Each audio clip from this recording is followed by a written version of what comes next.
కానీ ఇంటికి వెళ్ళేసరికి ఆయన ఏమీ పొగిడేవాడు కాదు. నాకు నటన అంటే చాలా ఇష్టం, కానీ నా నటన నచ్చలేదా ఏంటి, ఏమి పొగడరు ఏమిటి, ఏమి ప్రశంసించరు ఏంటి అని అనిపిస్తుండేది.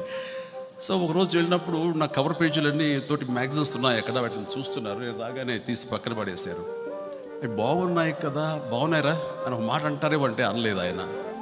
సరే లోపలికి వెళ్ళి అమ్ముంది, అమ్మ ఏంటమ్మా ఎప్పుడు నానొక మాట అనరు, బాగుందనరు, ఇంట్లో వాళ్ళు కనుక పొగిడితే ఆ అద్దె వేరు కదా, ఆ దారి వేరు కదా, బయట ఎన్ని పొగడ్తలు వచ్చినా బయట రచ్చ ఎంత గెలిచినా సరే ఇంట గెలవమంటారు, ఇంట్లో ఏంటమ్మంటే లేదురా నాన్న చాలా పొగుడుతారు, ఇంటికి రాగానే అబ్బాయి ఏం చేశాడు నా కొడుకు, అద్దరు కొట్టేశాడు కదమ్మా ఇప్పుడు కూడా చూడు అంటే, లేదురా నేను అడిగాను మీరు ఆ విషయం వాడికి చెప్పచ్చు కదా అంటే, లేదే బిడ్డల్ని తల్లిదండ్రులు పొగడకూడదు, ప్రశంసించకూడదు, అది వాళ్ళకి ఆయుక్షీణం అని చెప్పేసి ఆ రోజు అనిపించింది, ఓ అయితే నేను ఎప్పుడో ఇంట గెలిచాను అనమాట.